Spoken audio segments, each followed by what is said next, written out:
Le lendemain du jour de la naissance de Jésus, en fait, toute la vie a repris comme avant. Et pourtant, à partir de ce jour-là, en fait, plus rien n'était pareil. Comment on tient quand le rythme du quotidien reprend? J'ai pas tout bien fait, mais globalement, j'ai quand même tenu. Donc, comment durer, en fait, peut-être de prendre conscience simplement que Dieu est là, il est présent, il est à nos côtés et il est pour nous. Saint-Esprit envoyé du Père, tous unis nous t'entendons, glorifie Jésus sur la terre. Viens Saint-Esprit, descends sur nous. Bonjour à tous, je suis très heureux de vous retrouver en ce lendemain de fête, ce lendemain de Noël.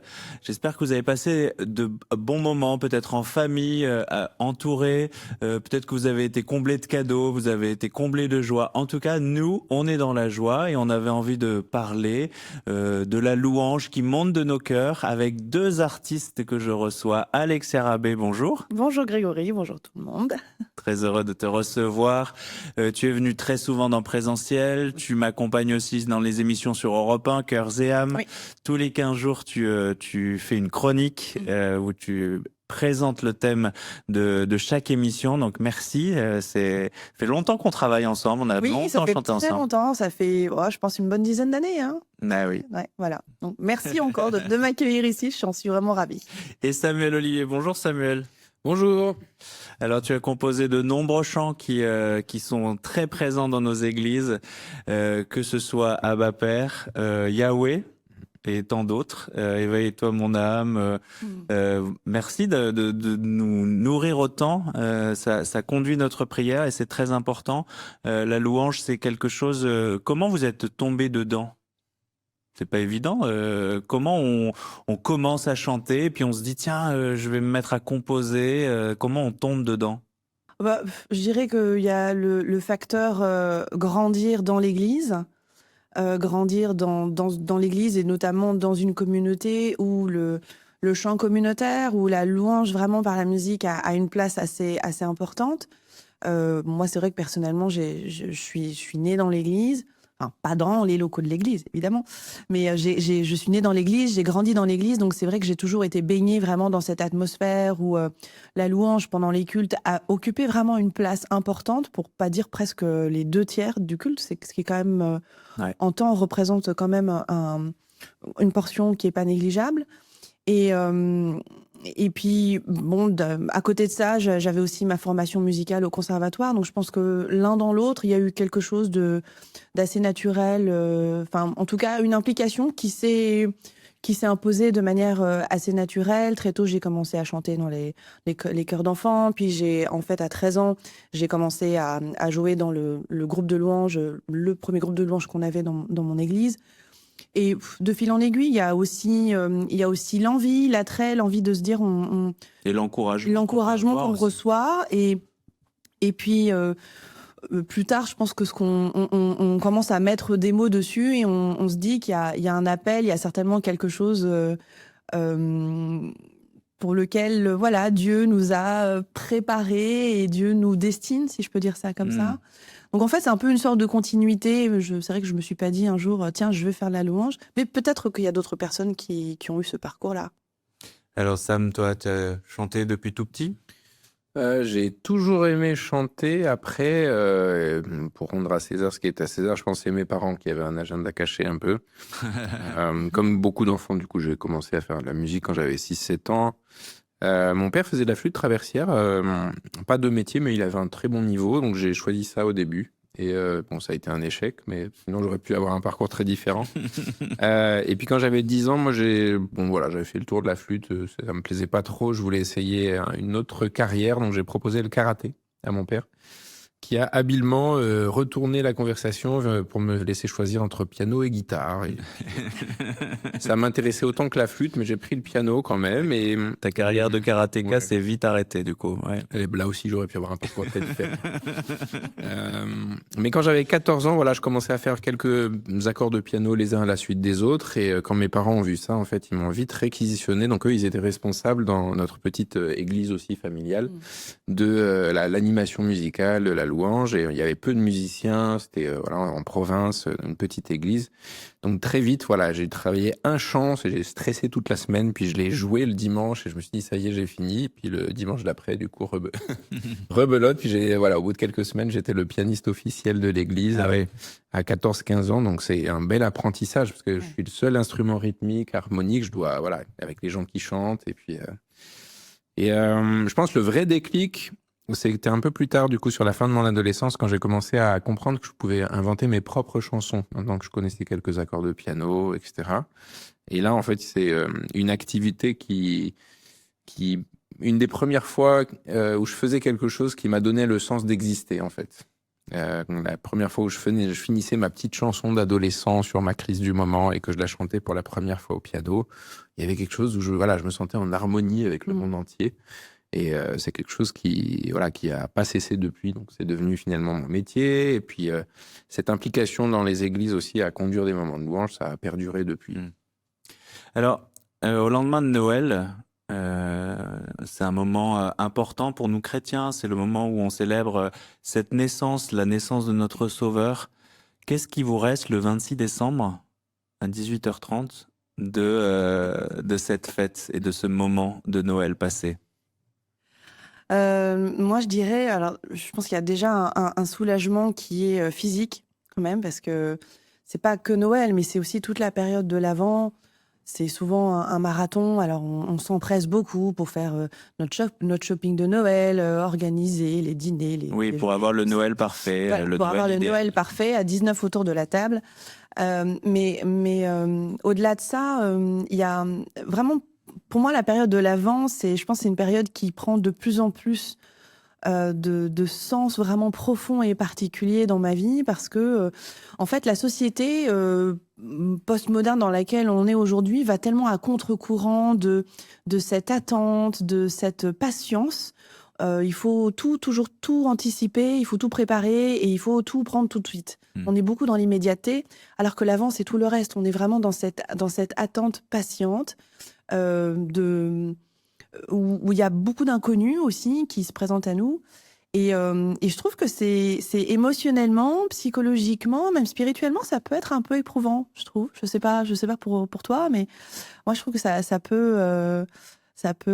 voilà, on a envie d'aller plus vite que la musique et pourtant, bah non, on attend. Et puis, c'est vrai que Noël, bah, c'est souvent...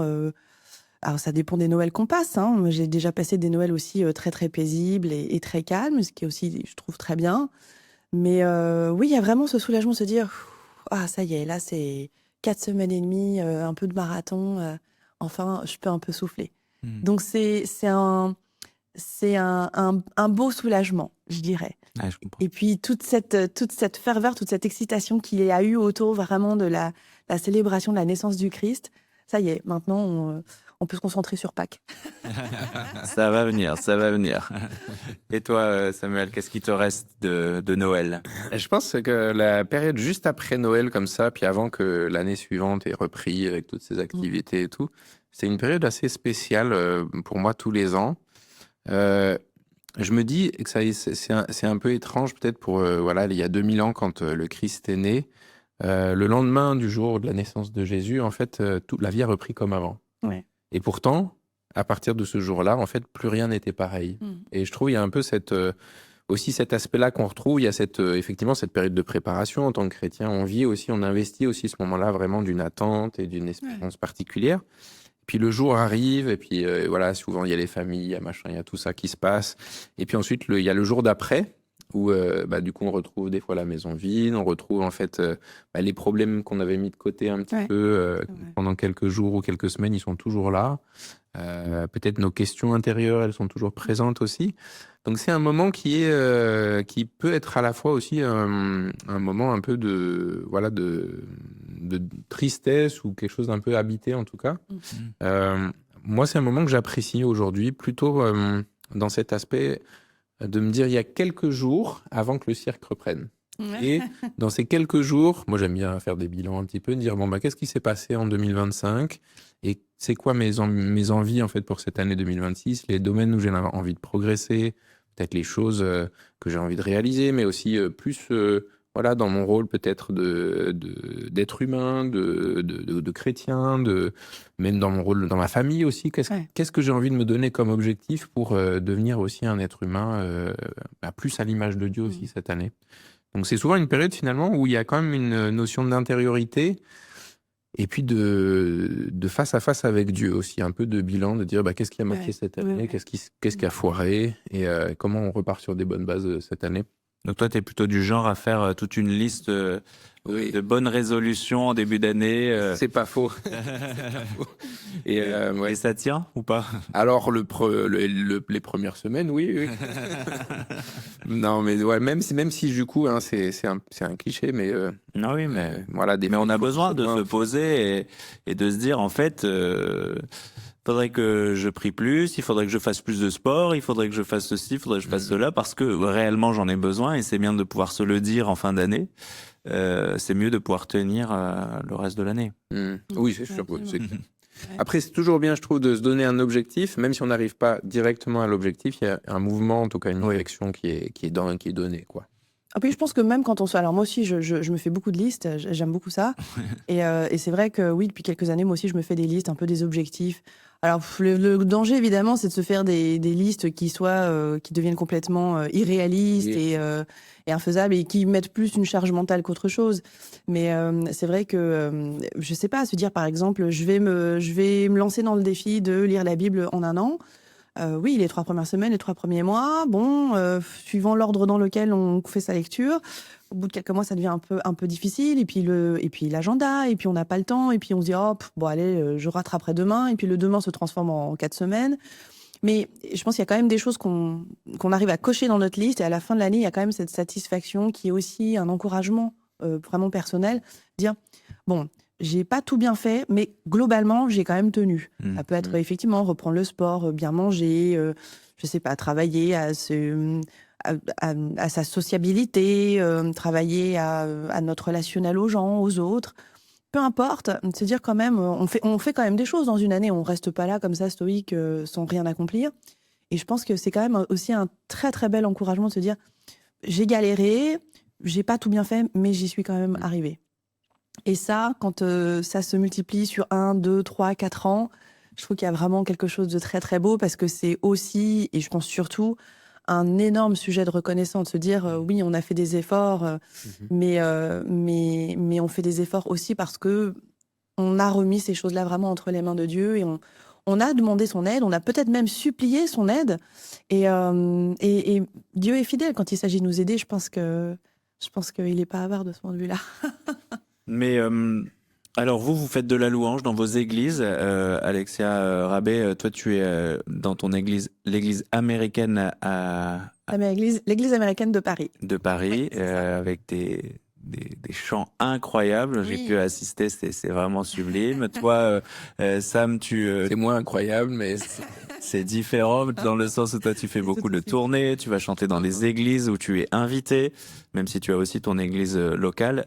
Mais je suis sûr que même si en tant que leader de louange, en accompagnant des gens pour les aider à prier, que ce soit les faire entrer dans une louange ou dans une prière plus intérieure, vous, comment vous gérez les moments que l'on peut passer un peu plus de désert et en particulier, comment on reste dans la louange quand on est dans le désert? C'est plus dur, ça. Sam, tu veux commencer? Je comprends tout à fait de quoi tu parles et je sais pas comment toi tu le vis, mais en fait, comme on a quand même très souvent l'opportunité d'être en position d'amener les gens à louer Dieu, moi, il y a des périodes où j'ai eu besoin de décorréler ça en fait de ma vie personnelle aussi, dans le sens où mon service n'est pas directement dépendant de ce que je vis personnellement. Et quand je suis en train de servir l'église ou des gens qui sont là dans ce domaine de la louange, ma priorité, elle n'est pas de vivre un super temps personnel avec Dieu, elle est de permettre aux gens en fait de vivre ça. Avec le temps, finalement, ces deux domaines qui sont au départ en fait, c'était vraiment très mélangé. Mais avec le temps, en fait, j'ai pu peut-être séparer un peu les deux. Ça ne veut pas dire que j'ai rien à faire dans ma vie personnelle, mais au niveau communautaire, je suis dans une position où je rends un service à d'autres personnes aussi.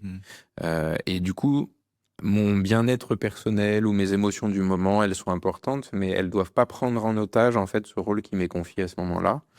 Euh, alors c'est peut-être un peu de maturité ou de vieillesse, on dirait, mais en tout cas, j'arrive mieux en fait à séparer les deux. Voilà. Ouais. Oui, moi je suis d'accord. C'est effectivement pour moi qui dit service dit engagement.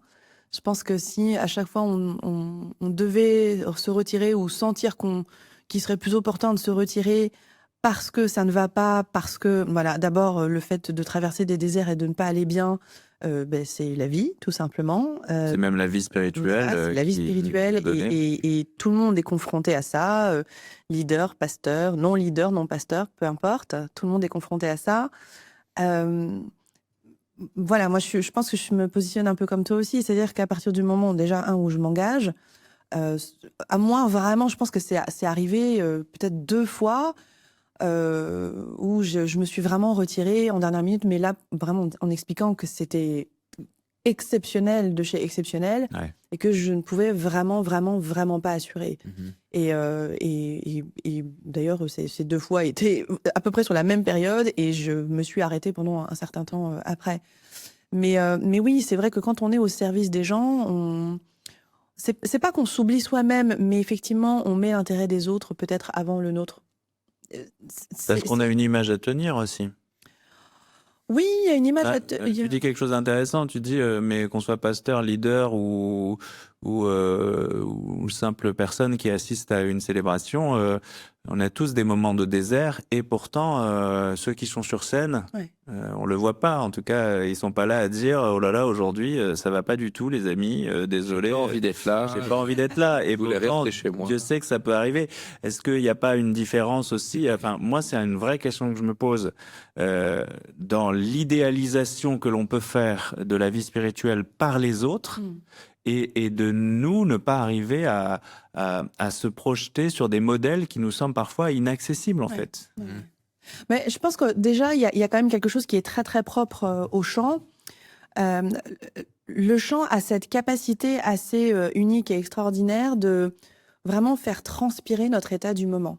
Je veux dire, quand tu laisses un message vocal sur une messagerie téléphonique à quelqu'un, la personne peut entendre si peut-être t'as pas la même voix que d'habitude, il y a un truc qui va pas, ou alors au contraire, t'as vraiment une bonne nouvelle à m'annoncer parce que là c'était hyper vraiment très en jeu au téléphone. Et je pense qu'avec le chant c'est la même chose en fait. On a c'est vraiment une ressource qui nous permet aussi d'être très transparent. Alors évidemment, je vais pas m'en servir ou je vais pas instrumentaliser ça pour essayer de me victimiser ou de dire aux gens, oh, vous comprenez, je vis vraiment quelque chose de très compliqué, mais je le fais quand même. Parce qu'il s'agit pas de culpabiliser les gens. Mais je pense que ça donne quand même, comment dire, ça permet quand même de partager avec les gens que nous servons le fait que, oui, effectivement, moi je suis là, la seule différence c'est que j'ai juste le micro. Voilà, ça peut paraître beaucoup pour vous, mais fondamentalement, Fondamentalement, c'est un service que je rends. Voilà, Donc, c'est pas ça qui fait, c'est pas ça le plus extraordinaire en fait. Le plus extraordinaire, c'est que au milieu de mon désert, au milieu de mon malheur, au milieu de mon no man's land, en fait, je choisis quand même de lever ma voix, je choisis quand même d'ouvrir mon cœur pour vraiment, oui, me concentrer sur Dieu, pas juste pour ce qu'il va faire, parce qu'en même temps, on sait qu'il est capable de faire des choses quand on le loue, mais d'abord pour qui il est. Dieu reste le même, il reste ce même Père créateur, aimant, fidèle en toutes choses, quel que soit l'état de notre vie. Et je pense que c'est vraiment le chant, c'est, à mon sens, une belle manière de pouvoir encourager les gens à dire, vous savez, c'est très transparent. Si les larmes commencent à couler quand vous commencez à chanter, c'est OK en fait, il n'y a vraiment pas de souci. Samuel Olivier, est-ce que tu es d'accord avec ça, que louer, c'est un choix aussi? Oui, tout à fait. Et j'ai écouté du coup ce que disait Alexia, en fait, et je me disais, mais finalement, en fait, cette dynamique du chant, elle est très reliée finalement à notre vie spirituelle aussi. Dans l'hébreu, d'ailleurs, en fait, le souffle, en fait, c'est le même mot que l'esprit. L'esprit, oui, absolument. Du coup, aujourd'hui, en fait, la dimension spirituelle, en fait, dans l'hébreu, c'est la même chose que cette colonne d'air qu'on a à l'intérieur, et c'est cette colonne d'air qu'on utilise aussi pour chanter. Et Et je me dis que finalement aussi, c'est un rôle quand même assez spécial, en fait, celui de conduire la louange d'une église ou d'une communauté. Parce que oui, il y a un aspect musical, vocal, technique, mais il y a aussi, en fait, un aspect un peu de direction spirituelle. Hmm. Et finalement, comment est-ce que je peux emmener des gens à vivre un moment de rencontre avec Dieu si moi-même, en fait, je suis pas passé par des difficultés, par des combats, par des épreuves, par des moments où j'ai l'impression que Dieu a disparu. Et donc, je me disais, en fait, en t'écoutant, que finalement, des fois, j'ai l'impression que Dieu, en fait, eh bien, il se sert aussi de ces moments-là, en fait, avec pédagogie pour nous, en Ouais. fait. Le fait de nous faire traverser des moments difficiles, c'est quelque chose qui change notre manière de servir les gens aussi. Ouais. Ouais, bien Ouais. sûr. Moi, quand j'ai commencé, j'étais très peu pastoral dans la manière de conduire les chants. C'était plutôt en mode qui même me suivent. Ouais. Et puis voilà, je traçais mon chemin, peu importe ce qui se passait autour de moi. Et puis avec le temps, en fait, je réalise, je me dis, mais dans les gens qui sont présents, il y a des gens qui sont en train de vivre peut-être la pire semaine de leur vie. Comment est-ce que Dieu va pouvoir les rejoindre en fait dans ce moment? Mm. Voilà, c'est pas juste des jolis chants, c'est surtout un moment en fait où on travaille avec du matériel humain. Ouais. On travaille avec des émotions, on travaille avec du vécu, on travaille avec des joies extrêmes et de la tristesse intense. Et la beauté de cette louange musicale et vocale, c'est que Dieu vient nous rencontrer dedans. Ouais, ouais, absolument. Absolument. Mais c'est pas évident. Alors, c'est vrai que nous, dans les émissions, peut-être que c'est un thème qui revient trop souvent, je ne sais pas, faudra nous le dire, vous qui nous suivez. Mais c'est vrai que j'aime penser à ceux pour qui c'est pas simple, parce qu'on est tous passés par ces périodes-là. Mais aujourd'hui, quand même, c'est un jour de joie. C'est un jour de joie. On est encore dans cette effervescence de Noël. Alors, que nous dit la naissance de Jésus pour nous, que ce soit dans nos déserts ou dans nos joies, dans des lieux où on est heureux ou dans des lieux où on l'est moins. Qu'est-ce que nous dit cette naissance? Moi, j'ai envie de dire que cette naissance, pour moi, le premier mot qui me vient aux lèvres, c'est espérance. Ouais. Et quand on dit espérance, c'est pas simplement j'espère que, bien sûr, chaque année, on espère que celle qui s'en vient sera peut-être un peu moins douloureuse que celle qui vient de s'écouler parce qu'on a dû traverser vraiment des moments en pagaie. Ou alors, j'espère que ce projet, ou j'espère que ce rêve que j'ai de ma vie va enfin se réaliser. Non, je parle vraiment de cette espérance d'existence, en fait. Ouais. Et c'est cette espérance qui fait que chaque jour, on se rapproche encore un peu plus vraiment du cœur de Dieu. Et Dieu, il reste toujours super accessible, il reste toujours vraiment présent, il reste toujours vraiment là, à nos côtés plus que jamais, et y compris dans toutes les galères et toutes les détresses qu'on va être amené à vivre, parce que inévitablement, Ouais. voilà, la vie va faire que malheureusement, on aura des galères sur l'année qui va arriver. Ouais, ce que tu disais tout à l'heure sur le fait que la naissance du Christ, on se dit, il y a un avant, il y a un après, et puis les gens, ils ont repris leur vie, et puis voilà, il y a eu 2 parents, ils ont eu un enfant, puis ils ont certainement dû composer avec l'enfant qui dort pas la nuit, etc. Mais c'est quand même assez incroyable de se dire que des milliers d'années plus tard, on est encore en train de se rappeler que la venue du Christ, ça a été un tournant inégalé dans l'histoire de Bien l'humanité, sûr. en fait. Il n'y a jamais eu ça avant et il n'y a jamais eu ça après. Et cette espérance vraiment, cette espérance existentielle, cette espérance vraiment de profondeur de vie, pour moi, elle ne peut venir que par le Christ. Et l'arrivée du Christ, qu'on attendait avec tant d'impatience pendant les 4 semaines qui précèdent Noël, ça y est, elle est enfin là, et on peut s'en emparer. On s'en est emparé par la foi, mais ça y est, là, elle est matérialisée, elle est là, et voilà, on peut vraiment l'incorporer dans notre vie. Samuel, qu'est-ce que tu donnerais comme conseil pour durer après ce temps de fête où on a accueilli Jésus chez soi, dans sa vie, dans son quotidien? Comment on tient quand le rythme du quotidien reprend? Je pensais tout à l'heure à ce recueil de cantiques qui est dans la Bible, les psaumes, et à cette dimension justement de louange. Et ce qui me touche en fait dans les cantiques des psaumes, c'est que on dirait qu'il y a un psaume pour chaque jour un petit peu de la vie et Ouais, c'est chaque vrai. mood émotionnel différent dans lequel tu te réveilles. Et il y a voilà les moments en fait de joie, les moments où tu as l'impression que ta vie est finie, et les moments où tu es au bout du rouleau.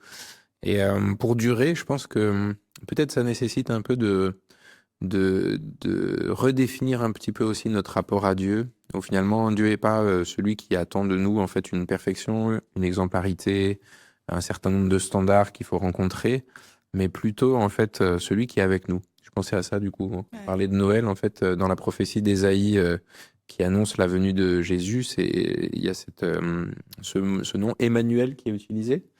Petit salut aux Emmanuel qui nous regardent. Mais du coup, Emmanuel, ça veut dire Dieu est avec nous. Et pour moi, c'est ça aussi la beauté du message de Noël, c'est que Dieu choisit en fait de se mettre à nos côtés. Donc, comment durer en fait, peut-être de prendre conscience simplement que Dieu est là, il est présent, il est à nos côtés et il est pour nous. Du coup, j'ai la légitimité en fait de m'approcher de Dieu comme je suis.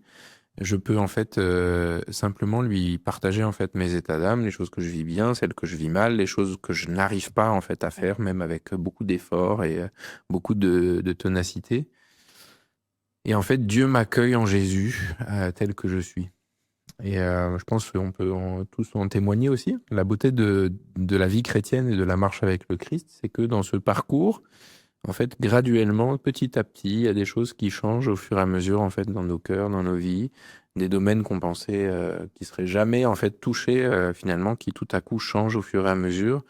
Et pour moi, c'est peut-être une des plus belles preuves, en fait, de l'efficacité, en fait, du message de l'Évangile. C'est le fruit qu'il porte sur le long terme, en fait, dans nos vies, quand on marche avec le Christ un jour après l'autre. Ouais, ouais. Alexia?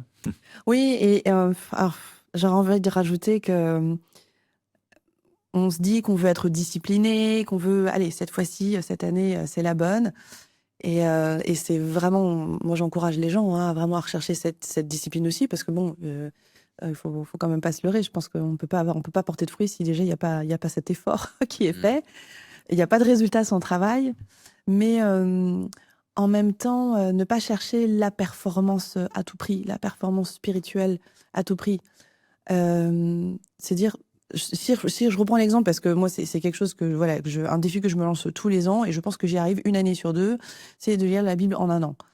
Et vraiment, tout feu, tout flamme, de janvier jusqu'à mi-mars. Et puis avril, on commence à arriver dans les textes qui sont... Lévitique. Même ma mère me dit, mais moi je zappe parce que ça me fatigue. Et pourtant, il y a peut-être quelque chose là à en tirer. C'est vraiment quelque chose de très, très, très, très, très, très bien caché, très bien dissimulé. Mais voilà, vraiment, je me lance toujours dans ce défi chaque année avec beaucoup, beaucoup d'envie, beaucoup de motivation, beaucoup d'entrain, mais aussi tout en étant consciente que il y a des jours, franchement, je vais être fatiguée, j'aurai pas la force. Je me dis bon. Oui, je vais lire, mais en fait, je vais pas comprendre, je suis trop fatiguée, je vais reporter, je vais décaler, peu importe. C'est juste ne pas se mettre cette pression parce qu'il faut le faire à tout prix. D'abord, je pense que Dieu, il va pas nous envoyer un feu du ciel si on ne fait pas tout bien comme il faut parfaitement tous les jours de notre vie. La grâce de Dieu, elle n'existe pas pour ça. La grâce de Dieu, elle existe pour notre imperfection humaine. Et sinon, ça n'a pas de sens. Donc, voilà, arriver à trouver un juste milieu entre quand même se lancer dans quelque chose, mais en même temps sans se mettre une pression qui serait peut-être mal placée ou mal définie, en fait. Mais je suis d'accord avec toi, à se dire pourquoi est-ce qu'on fait ces choses-là et tout ça à la lumière de, en fait, mon rapport avec Dieu, ma relation avec lui, mon intimité avec lui. En fait, de quoi ça a besoin? Qu'est-ce que ça en dit? Comment est-ce que je peux nourrir ça, en fait? Tout ça, en fait, c'est ça qui sert de moteur. Ça, je suis d'accord. Alors, pour finir cette émission, si vous deviez rendre grâce, louer le Seigneur pour quelque chose que vous avez reçu cette année, Oh, ce serait quoi? cette année. Je suis sûr que vous avez reçu plein de grâces, dont vous pouvez témoigner quand même si on n'est qu'entre nous. Euh, Ça reste entre nous, bien Ça reste sûr. entre nous. Qui veut commencer? Tu veux commencer? Alors, Réfléchis. ça marche, je te laisse quelqu'un. Je pensais à ça juste au moment où tu pensais à la question, mais j'ai lu un verset en fait ce matin et qui m'a fait beaucoup de bien. Et pour moi, enfin, j'aime bien hein, dans ces périodes-là, voilà, aussi être un peu en questionnement par rapport à Dieu sur qu'est-ce qui arrive dans l'année qui vient, à quoi je dois me donner mon attention, etc. Et c'est un verset dans Ecclésiaste, qui est un livre qu'on lit pas toujours trop, parce que des fois c'est un peu déprimant, mais là pour le coup, c'est plutôt assez chouette. Alors si je retrouve, voilà, Ecclésiaste, très beau. Je crois que c'est au chapitre 8, il me semble. Ah, ça c'est beau, hein. Quelqu'un qui connaît pile la référence, tout. Je l'ai lu C'est ce matin, incroyable. alors du Ah coup, bon, c'est ça va. sûr que j'ai intérêt à savoir. Puis tu vois, du coup, je le trouve pas, donc du coup, là, ça va être plus... C'est pas grave, on coupera juste le moment et paf, Juste tu vas tomber pile dessus, tu vois.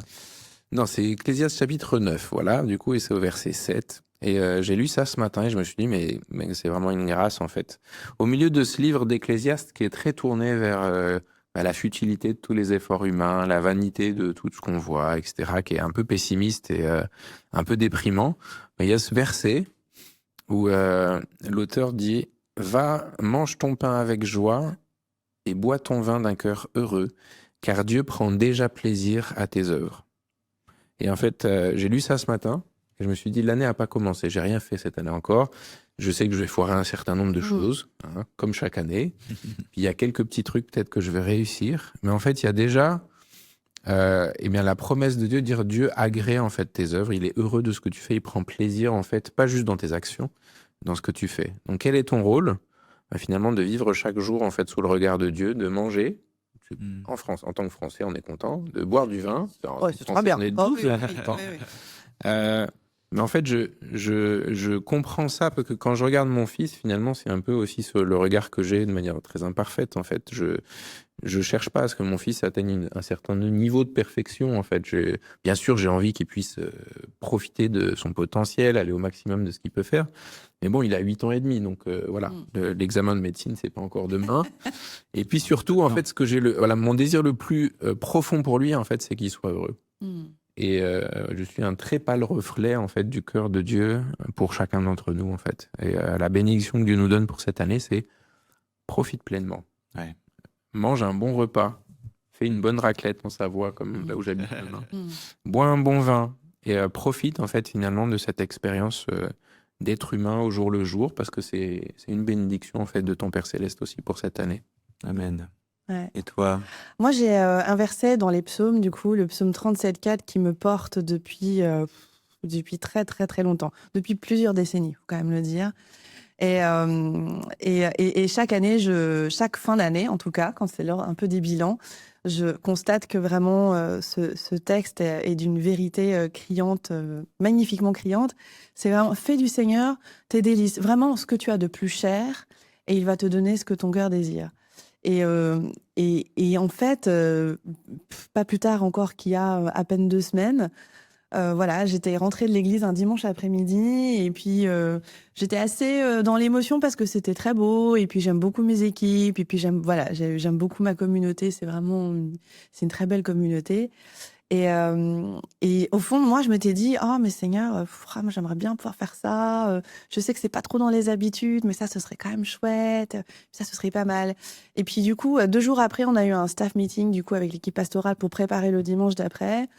Et j'avais soumis cette idée et les gens m'ont dit, ah, mais oui, mais en fait, on pensait te demander, ce serait trop bien. Mais du coup, oui, bien sûr, allez, go. Et pour moi, ça, ce genre ça paraît juste un petit détail organisationnel ou logistique, mais c'était quelque chose qui était vraiment dans mon cœur, en fait. Et c'est pas que pour moi, c'est aussi pour l'équipe, pour toute la congrégation, en fait.